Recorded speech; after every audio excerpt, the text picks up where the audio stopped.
Lucas, capítulo 14, a partir do verso 25, e eu vou ler até o final do capítulo, até o verso 35. Assim diz a palavra do Senhor. Grandes multidões o acompanhavam, e ele, voltando-se, lhes disse: Se alguém vem a mim e não aborrece a seu pai e mãe, e mulher, e filhos, e irmãos, e irmãs, e ainda a sua própria vida, não pode ser meu discípulo. E qualquer que não tomar a sua cruz e vier após mim, não pode ser meu discípulo. Pois qual de vós, pretendendo construir uma torre, não se assenta primeiro para calcular a despesa e verificar se tem os meios para concluir? Para não suceder que, tendo lançado os alicerces e não a podendo acabar, todos os que a virem zombem dele, dizendo: Este homem começou a construir e não pôde acabar. Ou qual é o rei que, indo para combater outro rei, não se assenta primeiro para calcular se com 10.000 homens poderá enfrentar o que vem contra ele com 20.000? Caso contrário, estando o outro ainda longe, envia-lhe uma embaixada, pedindo condições de paz. Assim, pois, todo aquele que dentre vós não renunciar a tudo quanto tem, não pode ser meu discípulo. O sal é certamente bom. Caso, porém, se torne insípido, como restaurar-lhe o sabor? Nem presta para a terra, nem mesmo para o monturo, lançam-no fora. Quem tem ouvidos para ouvir, ouça. Vamos orar mais uma vez. Soberano Deus, Pai amado, obrigado, Senhor, pela oportunidade que temos aqui de nos reunirmos como igreja do Senhor Jesus para te adorar, ó Pai. Nesse momento queremos ouvir unicamente a Tua voz, Senhor Deus. Fala aos nossos corações, ó Pai. Seja comigo, Senhor Deus, para trazer a palavra. Preciso de Ti, Senhor Deus. E que apesar de mim, apesar das minhas falhas e debilidades, tão somente prevaleça aqui a Tua palavra, Senhor Deus, que o Teu Santo Espírito seja também com meus irmãos, para aplicar aos corações deles, assim como ao meu, tudo aquilo que o Senhor tem para nós esta noite. Oramos no nome do Senhor Jesus. Amém. Muito bem, meus irmãos. Essa passagem é uma passagem muito conhecida. Por isso, o tema para essa noite é aquele com o qual a passagem ficou conhecida, que é o custo do discipulado.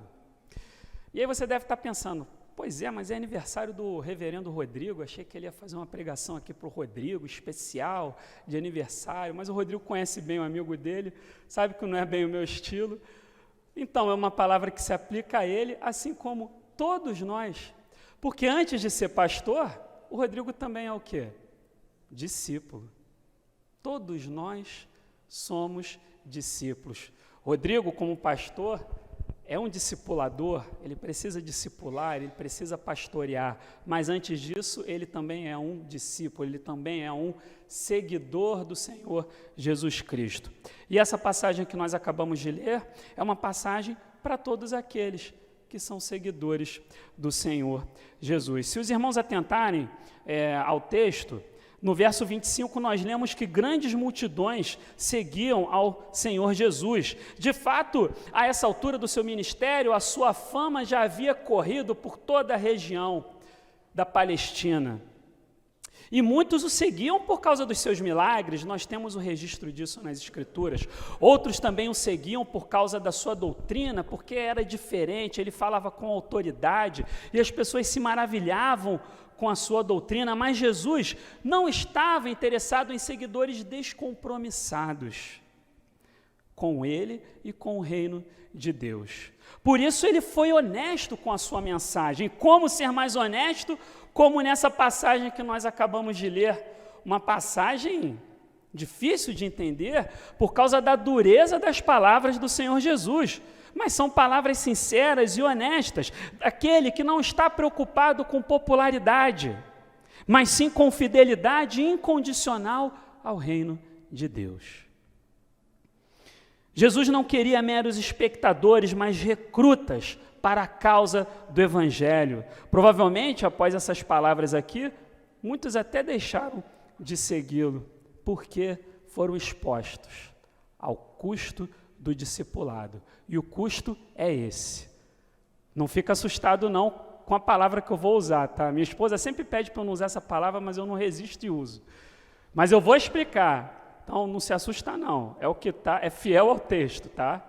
Você não pode ser um discípulo de Jesus a menos que você odeie aos seus familiares, tome a sua cruz e renuncie aos seus bens. Esse é o custo do discipulado. Você não pode ser um discípulo de Jesus a menos que odeie aos seus familiares, tome a sua cruz e renuncie às suas posses. Nosso primeiro ponto, portanto, odeie a sua família. Fez careta. É que eu estou vendo a cara da minha esposa, porque é chocante, né, gente? É chocante dizer isso. Calma que eu vou explicar. Jesus deve ser mais importante para você do que as pessoas. Esse é o sentido.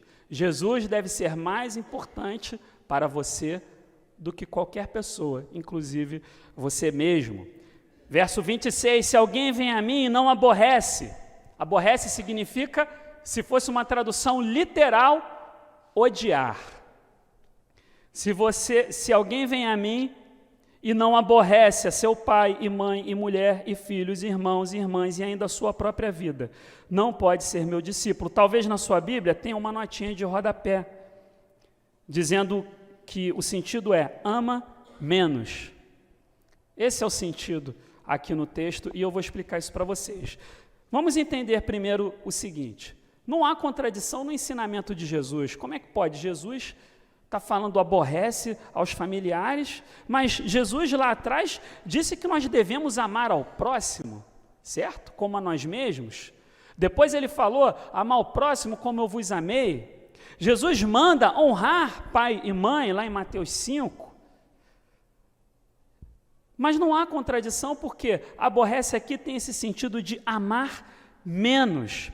Existe uma passagem paralela à nossa, com o ensino correlato, que nos ajuda a entender isso. Mateus capítulo 10, verso 37, diz o seguinte: quem ama a seu pai ou mãe mais do que a mim, não é digno de mim. Quem ama a seu filho ou sua filha mais do que a mim, não é digno de mim.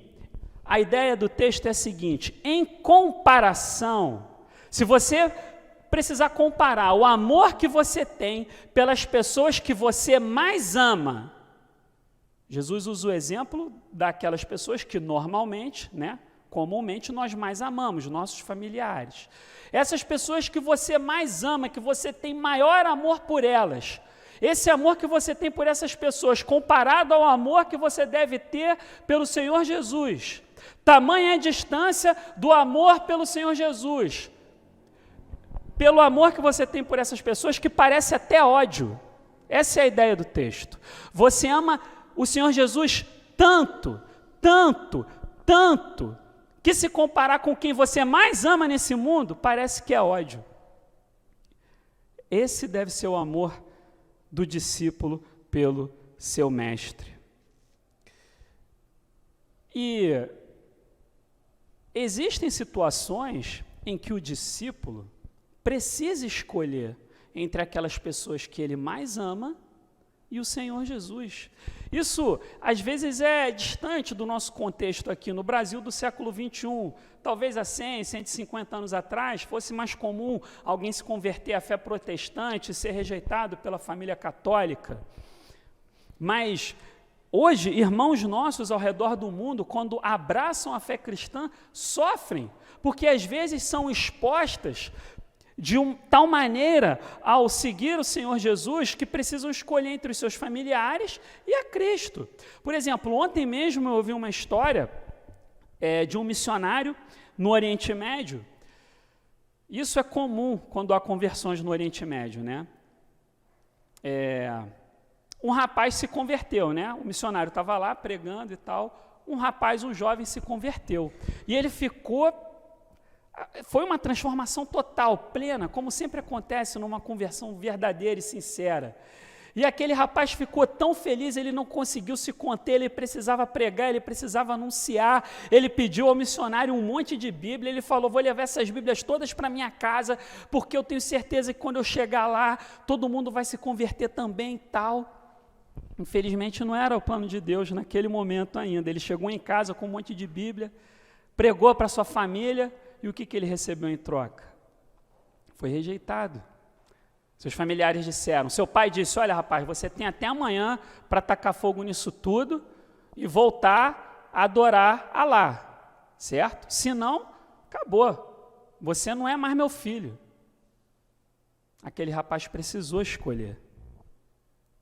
Em suma, meus irmãos, a ideia é essa, se nós precisarmos escolher entre Cristo e as pessoas que nós mais amamos, o discípulo escolhe a Cristo, porque a lealdade a Cristo vai além da lealdade aos seres humanos, ainda que sejam os nossos próprios familiares. Mas teve um desfecho bonito essa história, tá? Inicialmente esse jovem foi rejeitado, certo? Foi expulso de casa. Os anos se passaram, ele mesmo se tornou um pastor naquele país perseguido, onde o evangelho é perseguido. E aí, muitos anos depois, ele convidou o missionário que pregou para ele ir lá na igrejinha lá que eles tinham, né? Aquela igreja underground, né? Escondida e tal. Falou, pastor, vem aqui que vai ter um batismo, né? Vem aqui que vai ter um batismo e tal. E quando esse pastor chegou lá, o missionário, quem ia estar sendo batizado era o pai dele e o restante da família. Mas pensa se esse jovem não tivesse lá atrás escolhido a Jesus em primeiro lugar. Sua família, assim como ele, teriam permanecido nas trevas. Portanto, o Senhor honra a nossa fidelidade a Ele, por mais dura que possa parecer. Meus irmãos, encerrando esse primeiro ponto, o que Jesus exige de nós, na verdade, é aquilo que Ele dispôs para nós quando Ele resumiu as 2 tábuas da lei. Afinal de contas, Jesus é Deus e nós devemos amá-lo como Deus. Amar a Deus sobre todas as coisas. Jesus é Deus, você o ama como Deus. Nossos familiares, nossos amigos são humanos. Nós não devemos amá-los mais do que a Deus. Nós amamos essas pessoas como a nós mesmos. Nós amamos os nossos familiares, os nossos amigos como aquilo que eles são. Pessoas, familiares, amigos. Amamos como a nós mesmos, como Cristo amou a igreja. Porque se nós amarmos a qualquer pessoa mais do que a Cristo, essa pessoa assumiu o lugar de Cristo, se tornou um ídolo. O segundo ponto, meus irmãos, tome a sua cruz. O finalzinho do verso 26 já mostra um pouco disso, né? Jesus fala, se você não odeia a sua própria vida, não pode ser meu discípulo. E aí ele ilustra isso no verso 27. Segundo ponto, tome a sua cruz, e qualquer que não tomar a sua cruz e vier após mim, não pode ser meu discípulo. Tomar a cruz, meus irmãos, não tem absolutamente nada a ver com os sofrimentos que nós temos na vida cotidiana nesse mundo caído. Nós vivemos num mundo caído, somos expostos a toda sorte de dificuldades, doença, desemprego, dificuldade de relacionamento. Tomar a cruz não é isso. Infelizmente, esse termo é tão banalizado que a gente às vezes usa ou escuta ele sendo usado até em piadas, né? Uma vez eu estava ouvindo numa conversa, né? Aí um amigo chegou, e aí rapaz, passou o ano novo aonde? Aí o outro respondeu, pois é, passei lá na casa da minha sogra. Aí o outro respondeu, ih, que coisa, cada um com a sua cruz, né? Passou ano novo na casa, nada contra as sogras, amo minha sogra, amo todas as sogras, não é nada disso. Só quero ilustrar para vocês como ficou banalizado, tomar a cruz virou piada agora, porque está com a sogra. O que é isso, gente? Para o ouvinte do Senhor Jesus, tomar a cruz significaria algo absolutamente terrível. A cruz, meus irmãos, é o símbolo de vergonha e humilhação. A cruz era a punição mais severa do Império Romano, dedicada aos bandidos, aos traidores, ao pior tipo de pessoa que existia. Cruz representa martírio. Cruz representa perseguição. A cruz aqui simboliza o martírio e a perseguição aos quais os discípulos de Cristo estão expostos. Significa estar disposto a abrir mão da própria vida, como o Senhor Jesus disse no verso 26. Meus irmãos, a perseguição faz parte da nossa vida. As Escrituras deixam isso claro. 2 Timóteo 3,12. Todos quantos querem viver piedosamente serão perseguidos.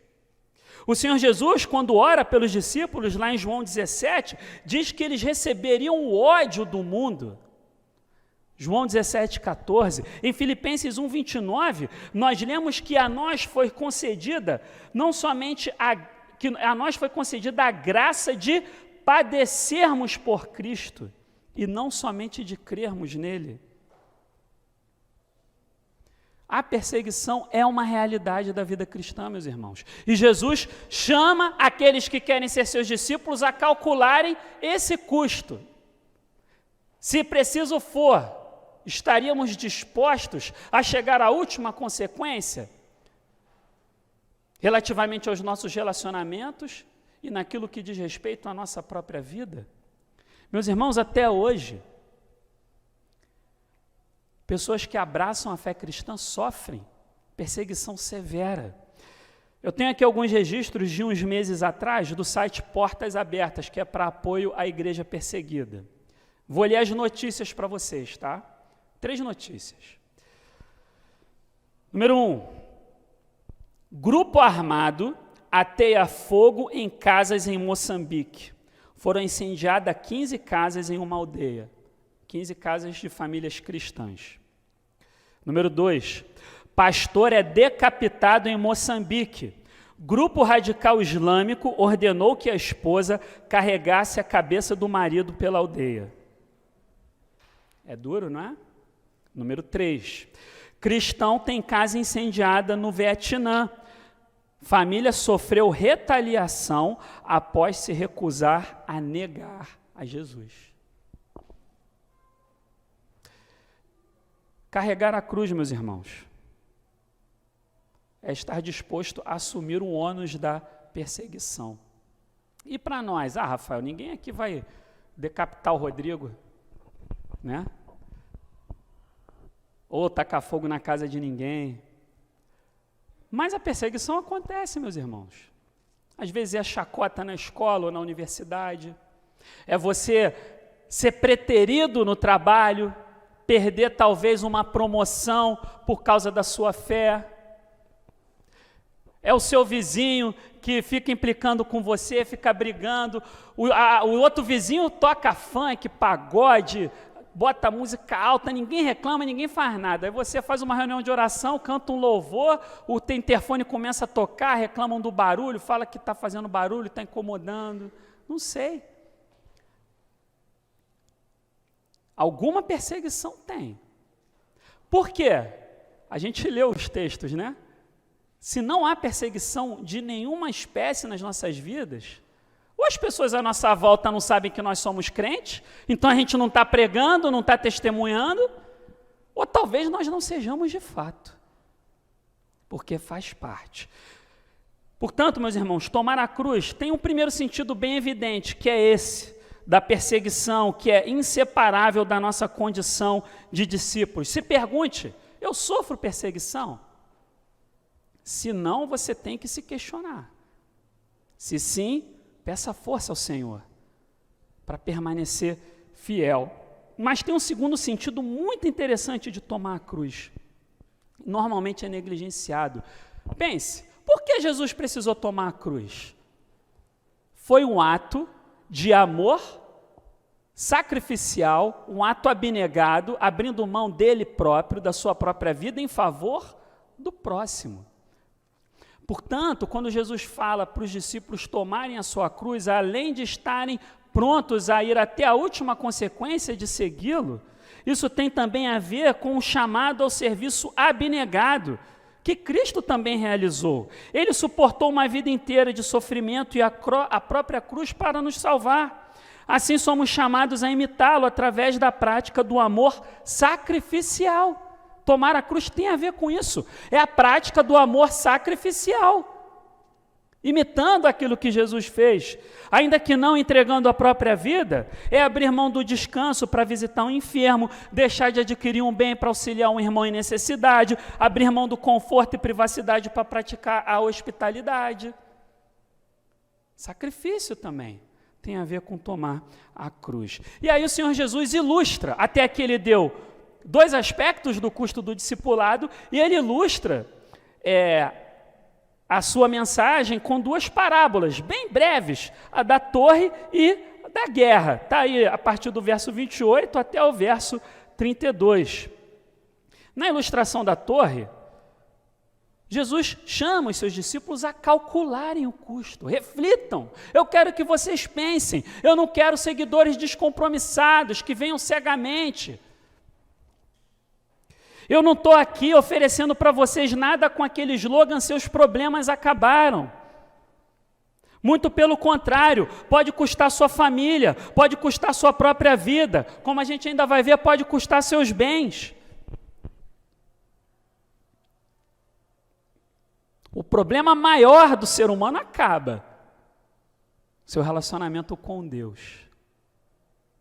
Portanto, ao calcular o custo do discipulado, sabendo do que nos aguarda nessa vida enquanto discípulos do Senhor Jesus, nós também devemos nos lembrar de que há bênçãos sem medida, paz com Deus, acesso direto ao Pai por intermédio do Senhor Jesus, a comunhão dos irmãos, o conforto da certeza da salvação e da vida eterna.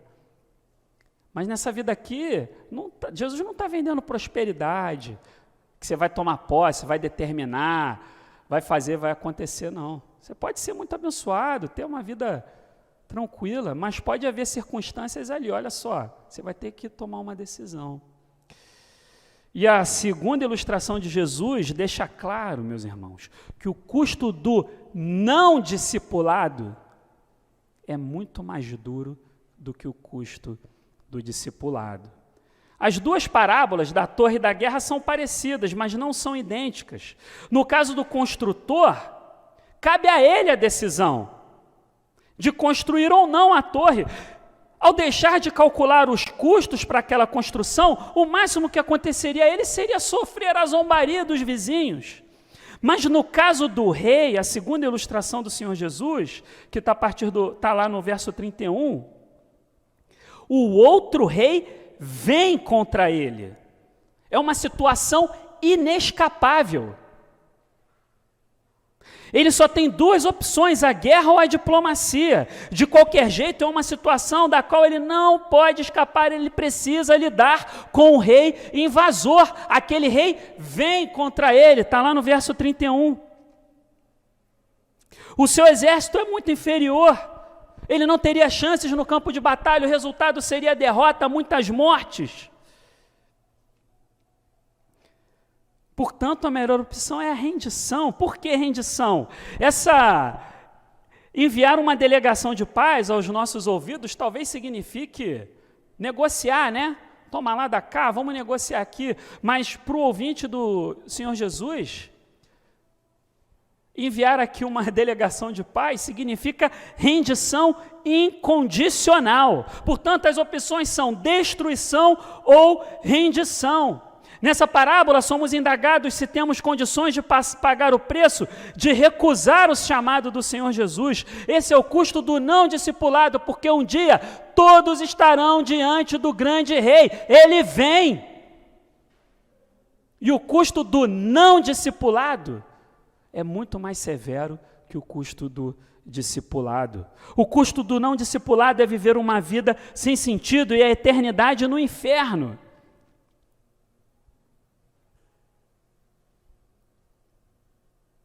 Portanto, se há alguém aqui que ainda está na dúvida, meu irmão, porque às vezes, né, uma vez eu me lembro, o meu pai não era crente, graças a Deus ele se converteu, né, e eu tive o privilégio de batizá-lo. E eu me lembro uma vez falando assim para ele de uma dessas passagens duríssimas como essa, né, que fala aos sofrimentos, à perseguição, às quais estamos expostos. E aí ele fala, isso aí é loucura, eu quero saber disso não, rapaz. Aí eu estava dando o exemplo de Paulo, né? Paulo foi fustigado com vara, sofreu naufrágio, foi preso, desceu da cidade num cesto para fugir, foi apedrejado. Aí ele falava, esse Paulo aí é um trouxa, é um otário e tal. Mas Paulo sabia o custo do discipulado e que tudo aquilo que ele passou nessa vida é nada comparado aos bens do Senhor Jesus que ele já desfruta e a eternidade diante da presença de Cristo. E Paulo sabia muito bem que o custo do não discipulado, de não seguir a Jesus, de não se render completamente a Cristo, de não se submeter integralmente ao seu senhorio, o custo disso é muito pior. É uma vida sem sentido, uma eternidade afastado de Deus. Após essa ilustração, Jesus fala do terceiro aspecto do custo do discipulado. Assim, pois, verso 33, todo aquele que dentre vós não renuncia a tudo quanto tem, não pode ser meu discípulo. A última condição apresentada por Jesus é a disposição a você, se preciso for, renunciar até aos seus bens. Jesus não ordena que seus seguidores façam votos de pobreza. Afinal de contas, em Lucas é narrada a história de Zaqueu, um homem riquíssimo que se converteu. Jesus não exigiu que ele se desfizesse dos seus bens. Zaqueu voluntariamente deu aos pobres, abriu mão de metade dos seus bens, mas Jesus não exigiu nada dele. O problema, meus irmãos, é o amor pelas riquezas e pelos bens acima do amor que nós devemos ter pelo Senhor Jesus. Mas a Bíblia nos ensina que é impossível servir a dois senhores, não podemos servir a Cristo e as riquezas. Lembre-se do exemplo do jovem rico. Aquele jovem disse que obedecia aos mandamentos da segunda tábua da lei, que diziam respeito à relação com o próximo. Mas Jesus conhecia o seu coração, sabia que ele amava mais as riquezas do que a ele.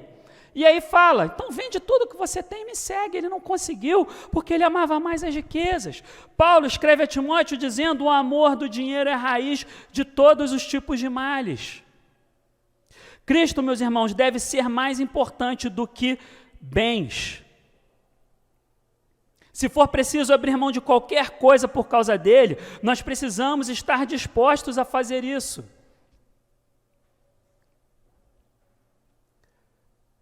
Em suma, Cristo tem que ser mais importante, você tem que amar mais a Cristo que absolutamente tudo. Como poderia o Rodrigo ser um pastor se ele não estivesse disposto a calcular e assumir todo esse custo? Como cada um de nós pode ser um seguidor do Senhor Jesus se não estivermos dispostos a calcular e arcar com esse custo?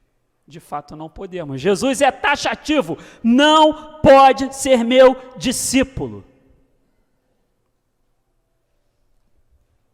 E ainda aqui, pensando um pouco sobre a questão das riquezas, dos bens, ainda que não cheguemos ao ponto de precisarmos ser destituídos de todas as nossas posses, por sermos servos do Senhor Jesus, subservientes a Ele.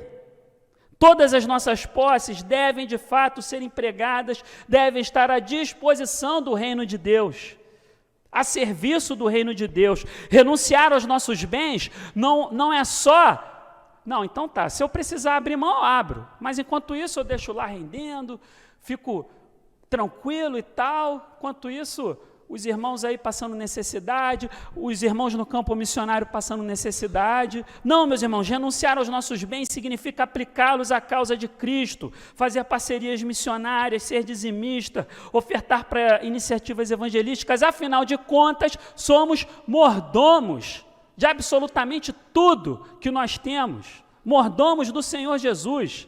Pensa no mordomo. O mordomo tem um senhor, um chefe, que manda nele e é dono de tudo que o mordomo administra. Mas tudo que o mordomo tem na mão, ele tem que usar o quê? Para o seu senhor. para o bem do seu senhor, para o conforto do seu senhor. O mordomo não pega os bens do seu chefe, do seu senhor, do dono da casa, e usa para ele. Não, ele usa para o senhor. Ele é servo do senhor, do dono da casa, da residência e tal. Nós somos mordomos, meus irmãos. Com os nossos bens, não pertencem a nós, nós servimos a Deus através deles. Por último, o discípulo permanece salgado. Versos 34 e 35. Aqui Jesus sumariza a passagem dizendo que o discípulo permanece salgado. E é interessante porque é um sal que perde o sabor. Para nós isso não faz sentido nenhum. Nunca vi isso na minha vida, sal que perde o sabor. Muito pelo contrário, o sal jogou ali, salgou. Que negócio é esse? É porque o sal usado por Jesus não é o cloreto de sódio puro. Se tiver algum químico aí que quiser me corrigir, corrige depois, não agora, tá? Não é o cloreto de sódio puro, mas o sal usado por Jesus era o sal proveniente do Mar Morto, que era misturado com outras substâncias, argila, gesso, carnalita, substâncias ali do Mar Morto. E por causa dessas substâncias, o sal, que era usado naquela época, ele poderia se deteriorar, perder as suas propriedades. Qual é o objetivo do sal? É preservar e salgar. Mas com o tempo ele ia se deteriorando por causa dessas impurezas e não servia para mais nada. O que Jesus quer dizer com isso? A menos que sigamos a Jesus no verdadeiro caminho proposto por Ele. Que caminho é esse? Assumindo todo o custo do discipulado. Não temos nenhum valor para o reino de Deus. Somos tão inúteis quanto o sal que não tem sabor. O sal é bom. Mas se perde o sabor, se é insípido, não dá para restaurar. Não presta para nada, não serve para nada. Alguém que não ama a Cristo mais do que todas as outras coisas ou pessoas não pode ser considerado um discípulo. Meu irmão, a verdade é essa.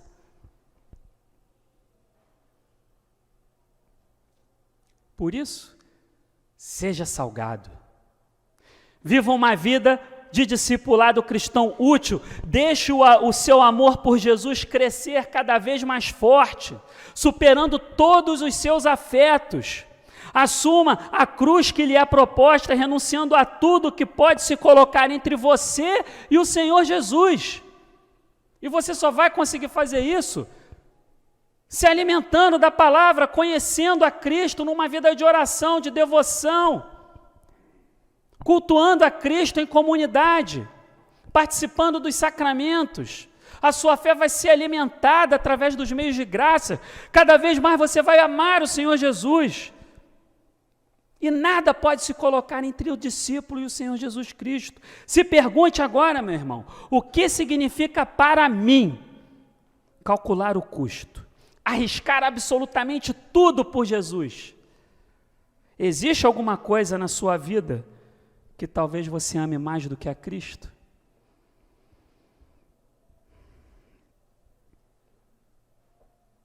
Se faça essa pergunta: o que significa para mim calcular o custo do discipulado? Será que tem alguma coisa que eu amo mais do que o Senhor Jesus? Que se eu tiver que escolher entre isso aqui e Cristo, eu não vou conseguir.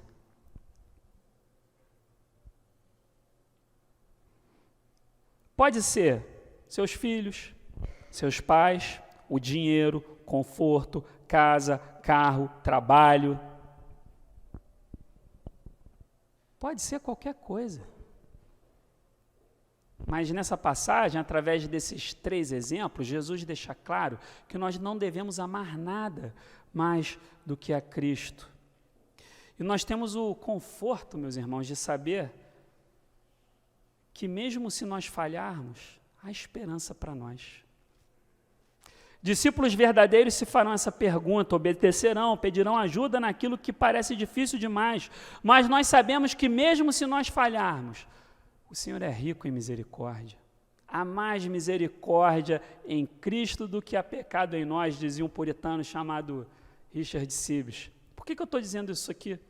Tem um exemplo na Bíblia de um homem que falhou miseravelmente em calcular o custo do discipulado. Pedro. Ele disse assim: estou pronto a ir contigo, tanto para a prisão como para a morte. Depois ele disse: ainda que me seja necessário morrer contigo, de modo nenhum te negarei. Pedro falhou. Pedro não conseguiu calcular o custo, ele achou que ele tinha condições. Não reconheceu as suas debilidades, porque se ele percebesse a sua dificuldade, ele oraria, pediria força, teria humildade diante de Deus. Mas ele foi soberbo. Às vezes a gente é soberbo, né? A gente se acha crentão. Não, eu sou o cara. Né, Rod? Estudei no JMC, entendeu? Fiquei entre os primeiros do Brasil todo. Se os irmãos não sabem, existe um exame nacional. Eu tenho certeza que ele não contou, né? Por humildade, então eu vou contar. Eu posso falar, você nunca pode falar por causa da soberba que está sempre presente nas nossas vidas. Rodrigo foi um dos seminários do Brasil todo, 9 seminários, se eu não me engano. Tem um exame, né? Nacional para avaliar a turma que está se formando. Rodrigo ficou entre os primeiros do Brasil todo, tá, gente? O pastor de vocês. Então, quando ele vier falar alguma coisa, ele sabe o que ele está falando, ele estudou bastante, tá? E é um homem crente piedoso acima de tudo. Enfim, mas não podemos nos ensoberbecer. Se você calculou o custo e viu que isso aqui está me criando dificuldade, se prostre, meus irmãos, joelho no chão, oração, clame a Deus, meu Deus, me ajuda. Eu quero amar Jesus mais do que a tudo, porque esse é o verdadeiro discípulo. Pedro falhou, mas, meus irmãos, a graça de Deus é tão grande que depois Pedro se arrependeu. Pedro se arrependeu. E mesmo se nós falharmos, quando nós precisarmos escolher entre o Senhor Jesus e pessoas, bens ou a nossa própria vida, o nosso conforto, se tiver arrependimento, a graça de Deus vai nos fortalecer. E Pedro se arrependeu e foi capaz de chegar à última consequência do custo do discipulado. Segundo a história da igreja, Pedro foi crucificado como? Os irmãos já devem ter ouvido, né? De cabeça para baixo. Isso aí. Um homem que falhou em calcular o custo, mas pela graça de Deus se arrependeu. E depois chegou a última consequência: tomar a sua cruz. Abdicou da própria vida, foi crucificado de cabeça para baixo. Por isso, meus irmãos, ainda que venhamos a falhar como Pedro, que possamos nos arrepender e que Deus nos dê a graça de alcançarmos com o custo do discipulado, sermos fiéis a Ele, independentemente do que seja preciso renunciar. Até porque, como eu já falei, a alternativa, o custo do não discipulado é terrível. O rei vem, todo mundo vai estar diante dele. E se nessa vida aqui você preferiu assumir o custo do não discipulado, o custo é o quê? A eternidade afastado desse Deus. A alternativa é terrível, meus irmãos. Mas a recompensa final daqueles que assumem nessa vida o custo do discipulado é gloriosa. A recompensa que nós já temos nessa vida, ainda que não façamos nada por barganha ou por troca, por recompensa, o acesso ao Pai que já temos hoje, torna tudo aquilo que nós passamos quase nada, comparado ao imenso amor de Deus derramado sobre nossas vidas. Portanto, meus irmãos, Deus nos ajude, Deus ajude ao Rodrigo. Porque se existe um homem na igreja que precisa sempre estar atento com isso aqui, é o pastor. Todos nós devemos estar atentos, mais ainda aquele que tem a responsabilidade de zelar pelas preciosíssimas ovelhas do Senhor Jesus, para quem Ele derramou o seu sangue precioso. Que todos nós sempre nos lembremos disso quando, diante dessas situações, em que somos desafiados a escolher entre Cristo ou qualquer outra coisa nesse mundo. Vamos orar. Senhor Deus, obrigado pela tua palavra. Uma palavra que nos instrui, Senhor Deus, que nos informa sobre o que significa ser um discípulo de Jesus, ó Pai. Não somente com relação às bênçãos que recebemos, mas também as dificuldades que o discípulo enfrenta. Que o Senhor fortaleça a tua igreja. Que o Senhor ajude, Senhor Deus, a cada um desses irmãos, que o Senhor ajude a mim, ó Pai, a calcular o custo e a estarmos prontos, Senhor Deus. Sempre, Senhor Deus, a fecharmos contigo, ó Pai, a estarmos seguros e firmes em Ti, Senhor Deus, independentemente do que isso signifique aqui nessa terra, ó Pai. No nome de Jesus nós oramos. Amém.